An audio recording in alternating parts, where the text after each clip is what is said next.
Hello guys, welcome to our channel. आज हम class 11th के फिजिक्स का chapter number 1 unit and measurement का एग्जांपल नंबर 1.5 करने जा रहे हैं। लेट रीड द क्वेश्चन के अंदर हमें क्या कहा गया है। Consider a simple pendulum having a bob attached to string that oscillate under the action of force of gravity. Suppose that the period of the oscillation of the simple pendulum depend on its length, mass of the bob and acceleration due to gravity. Derive the expression for its time period using the method of dimension. ठीक है, तो इस question के अंदर हमें क्या बोला है कि एक सिंपल पेंडुलम है। ठीक है, एक सिंपल पेंडुलम है। पेंडुलम तो पता ही होता होगा कि क्या होता है। ठीक है, ये होता है पेंडुलम, जो कि यहाँ ऐसे ऑसिलेट करता है, कभी यहाँ जाता है, कभी यहाँ जाता है, कभी यहाँ जाता है, कभी यहाँ जाता है, तो ये ऐसे ऑसिलेट करता है। तो हमें बोला गया है कि इस जो सिंपल पेंडुलम है इसके टाइम पीरियड की जो इक्वेशन है वो डिराइव करो। अगर इसका जो टाइम पीरियड है वो डिपेंड करता है लेंथ पे, इस स्ट्रिंग की लेंथ पे डिपेंड करता है, दूसरा इस मास ऑफ द बॉब पे डिपेंड करता है, और तीसरा एक्सेलरेशन ड्यू टू ग्रेविटी पे डिपेंड करता है। इन तीन चीजों पे डिपेंड करता है। तो इसके टाइम पीरियड का एक्सप्रेशन निकालो using the method of dimension. ठीक है, तो ये क्वेश्चन हम स्टार्ट करते हैं। सबसे पहले हमें यहाँ पर किसका एक्सप्रेशन निकालना है, टाइम पीरियड का एक्सप्रेशन निकालना है। ठीक है, और क्वेश्चन के अंदर हमें क्या बोल दिया गया है कि टाइम पीरियड जो है वो डायरेक्टली प्रोपोर्शनल है किसके, लेंथ ऑफ दी स्ट्रिंग के, ठीक है, मास ऑफ दी बॉब के, और तीसरा किसके, एक्सेलरेशन ड्यू टू ग्रेविटी के डायरेक्टली प्रोपोर्शनल है। ओके, वेर एल क्या है, लेंथ है, एम क्या है, मास है, जी क्या है, एक्सेलरेशन ड्यू टू ग्रेविटी। ठीक है, अब यहाँ प्रोपोर्शनलिटी का साइन हटाकर हम क्या लगा देंगे, के एल एम जी, जहाँ पर के क्या है, हमारी डायमेंशनलेस क्वांटिटी है, हमने बस यहाँ पर कांस्टेंट की तौर पे के को लगाया है। ओके, अब क्या है कि हमें ना इसमें क्या करना होगा, हमें इनके निकालने हैं पावर्स। ठीक है, तो हम क्या करेंगे, हमें इनफैक्ट इनका क्या निकालना है, इक्वेशन, तो हमें इनकी डायमेंशन पता लगानी पड़ेगी। तो हम ऐसा कह सकते हैं कि जो टाइम पीरियड है, ठीक है, जो टाइम पीरियड है वो किसके बराबर है, के एल की पावर ए, एम की पावर बी एंड जी की पावर सी के बराबर है। ठीक है, इनको ए बी एंड सी मान लो। ओके, अब देखो, अब हमें इन तीनों के ही डायमेंशन फॉर्मूला लिखने पड़ेंगे और इस टाइम पीरियड का भी।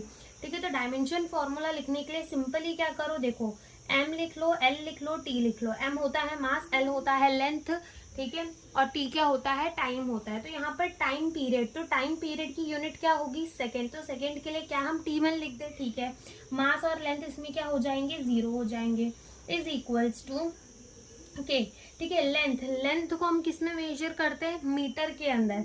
ठीक है, तो यहाँ पर भी एम लिखो, एल लिखो, टी लिखो। लेंथ के लिए L1 हो जाएगा, ठीक है, L1 हो जाएगा, और एम भी 0 हो जाएगा, और टी भी 0 हो जाएगा, और इसकी पावर क्या हो जाएगा, ए। फिर आता है मास, इधर भी एल लिखो, एम लिखो, एल लिखो, टी लिखो। ठीक है, मास के लिए मास के ऊपर 1 लिख दो। मास की यूनिट क्या होती है, केजी, तो उसके लिए मास के ऊपर हमने क्या लिख दिया, 1। बाकी यहाँ लेंथ और टाइम का कुछ काम नहीं, तो यहाँ 0 0 लिख दो, और ऊपर 20 की पावर। अब एक्सेलरेशन ड्यू टू ग्रेविटी की जो यूनिट होती है वो होती है मीटर पर सेकेंड स्क्वायर। ठीक है, तो एम लिखो, एल लिखो, टी लिखो। मीटर पर सेकेंड स्क्वायर, मीटर लेंथ होती है, तो यहाँ पर L1 लगा दो, पर सेकेंड स्क्वायर यानी कि टी। यहाँ पर क्या हो जाएगा हमारा, मतलब जो टाइम है वो 2, टाइम की पावर कितना हो जाएगा, 2, लेकिन पर सेकेंड स्क्वायर है तो टाइम की पावर क्या हो जाएगा, -2, और इसकी पावर में लगा दो सी। ओके, अब यहाँ पे क्या करो, M0 L0 T1 is equals to के, इधर पे ये जो पावर है वो अंदर मल्टीप्लाई कर दो। अब 0 इंटू ए करेंगे तो वो क्या रहेगा, 0 ही रहेगा। ठीक है, तो इसको हम नहीं लिखते, L1 है, इंटू ए करेंगे तो LA हो जाएगा, और T 0 इंटू ए करेंगे तो वो 0 ही हो जाएगा।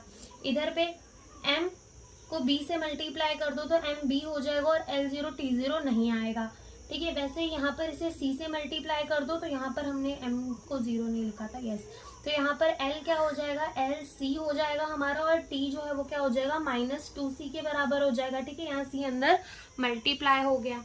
ओके, अब यहाँ again M0 L0 T1 is equals to,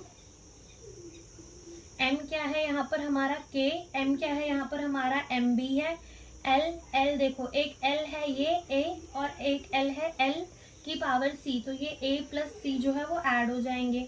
ठीक है, और उसके बाद आता है हमारा T, तो T क्या है, खाली -2C है।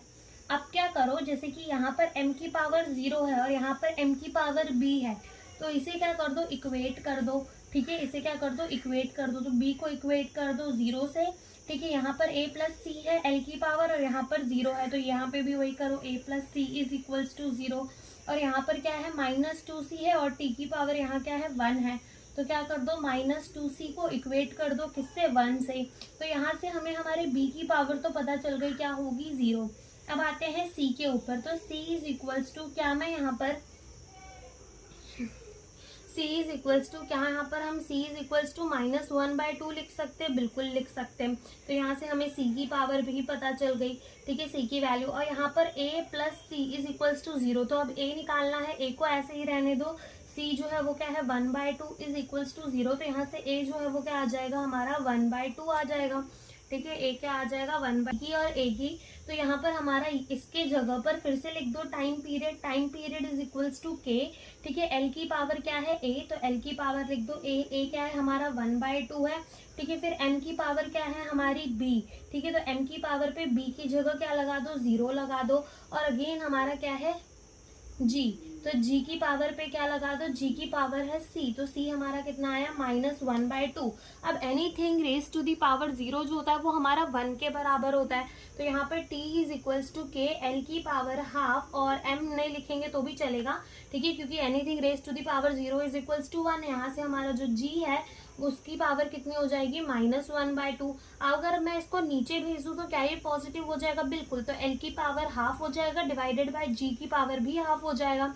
ठीक है, अब यहाँ से हाफ का मतलब मैं क्या लिख सकती हूँ, उसको √l और इसको √g। तो यहाँ से जो मेरा t होगा वो क्या हो जाएगा, k√l/g।